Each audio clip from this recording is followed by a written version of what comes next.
भगवान शंकर ही शंकराचार्य रूप में आए।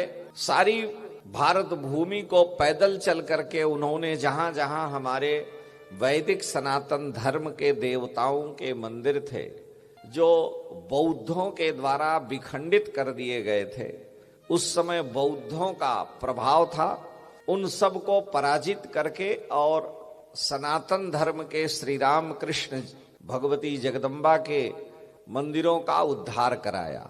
भगवान बद्रीनाथ के मंदिर का उद्धार हुआ, जगन्नाथ भगवान, श्री द्वारिकाधीश भगवान, श्री पशुपतिनाथ भगवान, इन सारे मंदिरों का हमारे वैदिक सनातन परंपरा के जो दृढ़ स्तंभ रहे, उनका भगवान शंकराचार्य ने उद्धार किया। तो भगवान शंकराचार्य तीर्थ यात्रा और भ्रमण करते हुए कश्मीर में गए।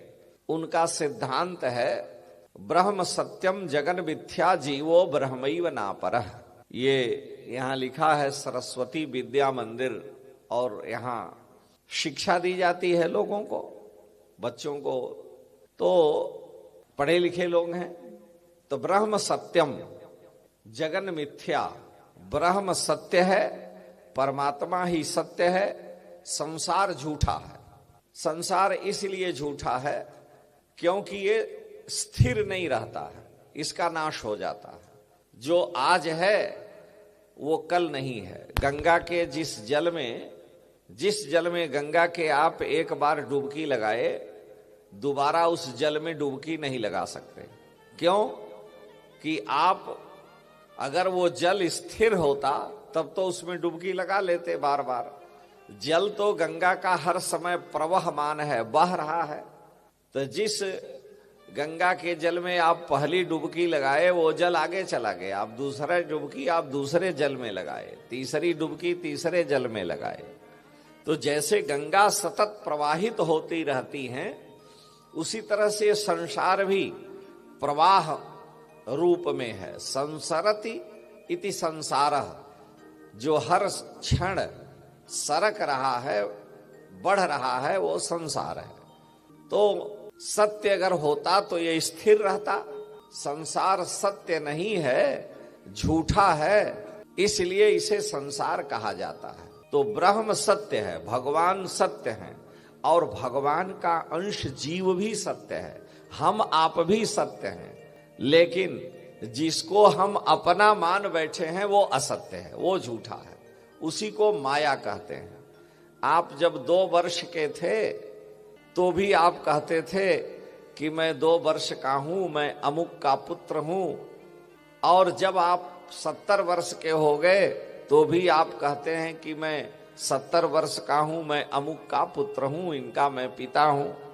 तो आप जो बोल रहे हैं कि मैं 2 वर्ष का हूं, वो भी जो था 2 वर्ष की अवस्था में, वही 70 वर्ष में भी बोल रहा है कि मैं 70 वर्ष का हूं। वही व्यक्ति बोल रहा है। लेकिन जब 2 वर्ष का हुआ तो उसका वजन 2.5 किलो 3 किलो था, और जब 70 वर्ष का हुआ तो उसका वजन 70 किलो 80 90 किलो हो गया। परिवर्तन हुआ।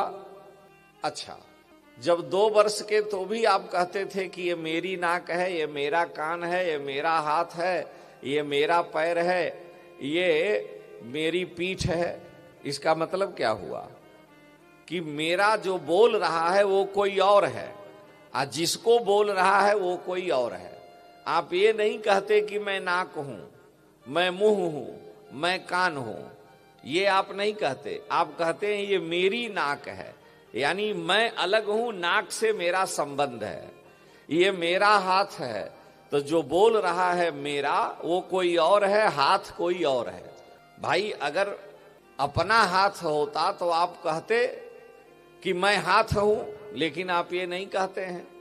हाथ कट गया किसी कारणवश तो भी आप कहते हैं कि मेरा हाथ कट गया, लेकिन मैं नहीं कटा। जो मैं बोल रहा है ये नहीं कहता है कि मैं कट गया, मेरा कट गया।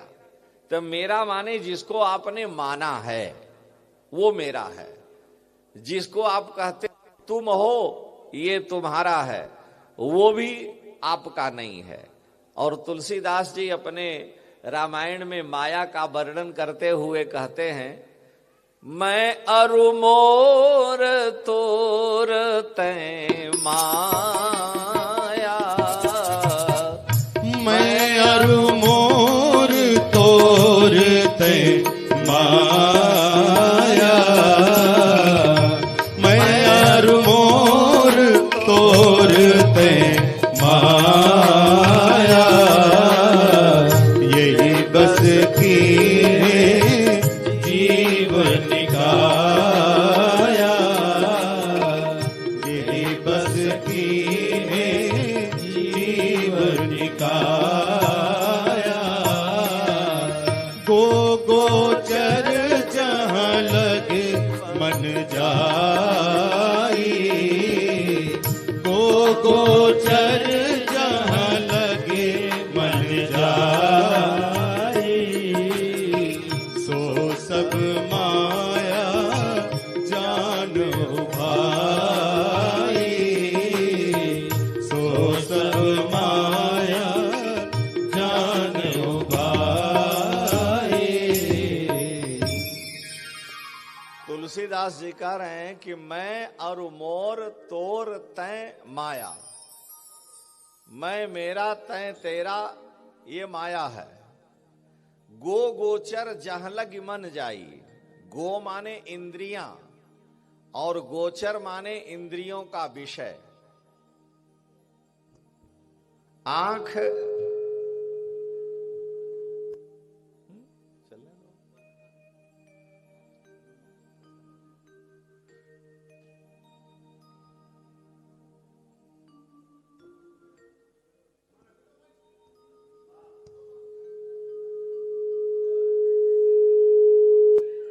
आंख इंद्रिय है और आंख से जिसको हम देखते हैं रूप को, गो माने इंद्रिय, गोचर माने इंद्रिय का विषय।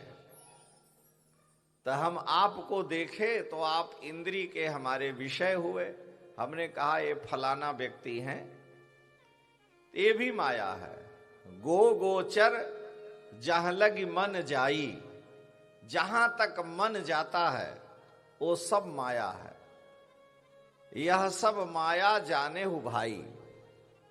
तो जो बात भगवान शंकराचार्य कह रहे हैं, जो बात भगवान शंकराचार्य कह रहे हैं कि ब्रह्म सत्यम जगन मिथ्या, जीवो ब्रह्मैव ना परः, इसको थोड़ा हल्का करिए उसको।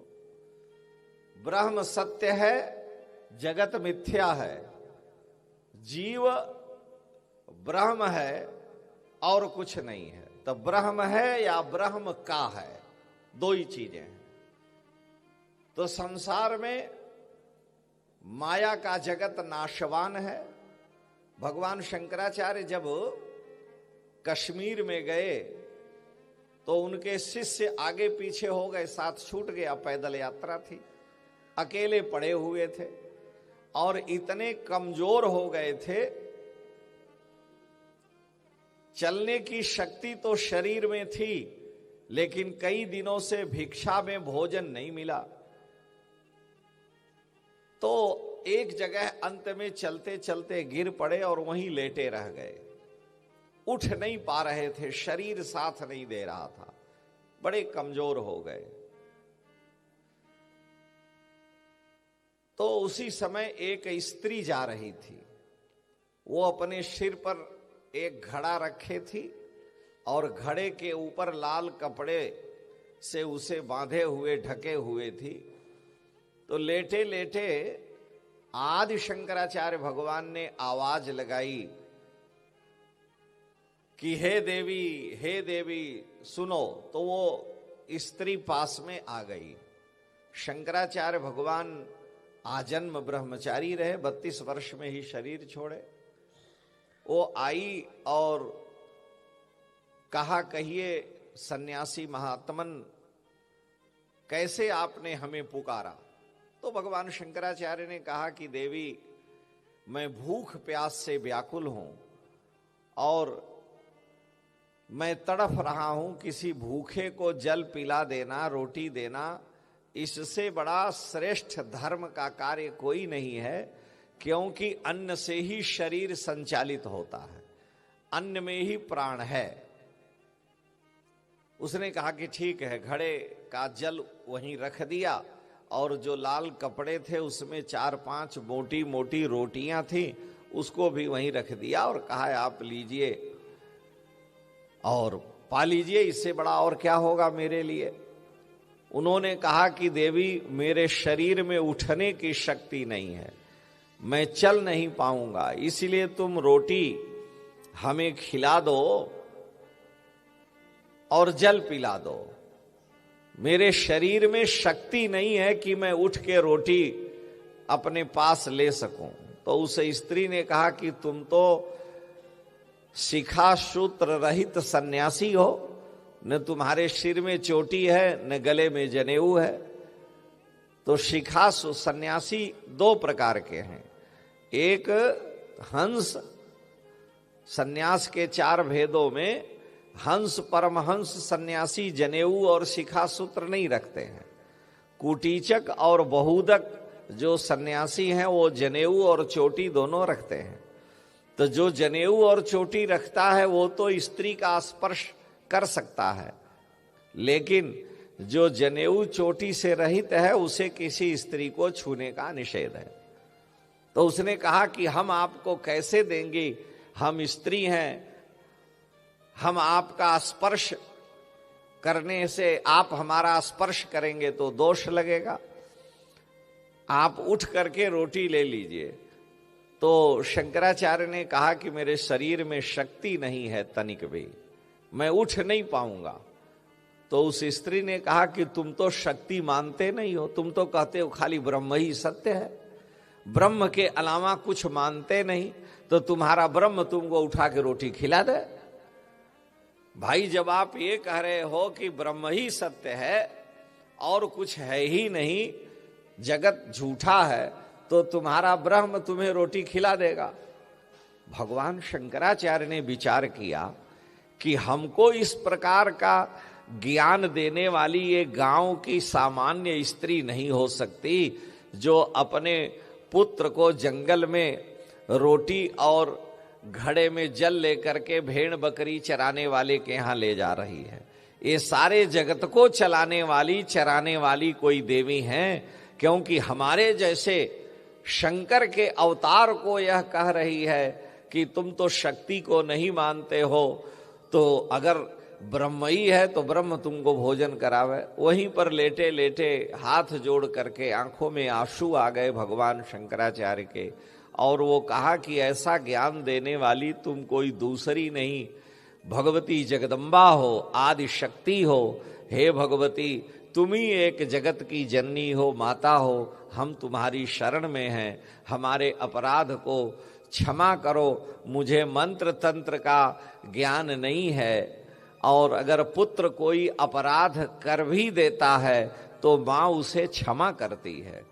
भगवान शंकराचार्य ने कहा, वहां बड़ा उनका प्रसिद्ध स्तोत्र है, दुर्गा सप्तशती के अंत में आप पढ़ते हैं, न मंत्रम नो यंत्रम करके उन्होंने स्तुति की है भगवान शंकराचार्य ने। और अंत में लाइन में वो कहते हैं कि कुपुत्रो जायेत क्वचिदपि कुमाता न भवती।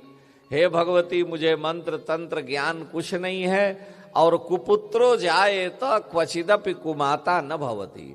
पुत्र कुपुत्र भले हो जाए पर माता कुमाता नहीं हो सकती है।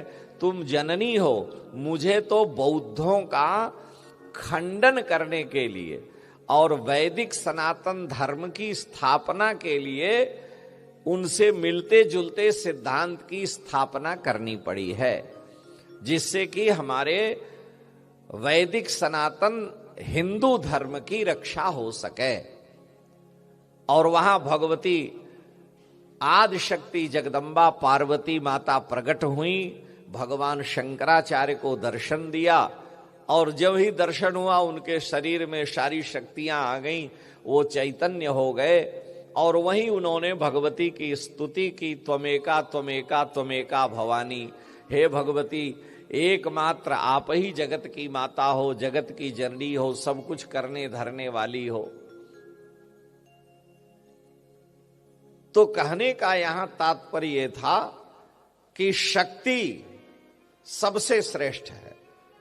अगर मनुष्य बलवान है, बहुत मोटा तगड़ा है, एक दुबला पतला व्यक्ति होता है, 8 घंटे काम कर लेता है और 8 घंटे खड़े खड़े वो ईंटे पत्थर को ढोता है, मकान बनाता है, सब कुछ करता है।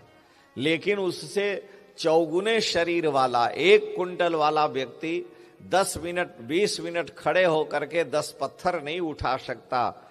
इसका मतलब कि उस व्यक्ति की शक्ति में इस व्यक्ति की शक्ति में अंतर है।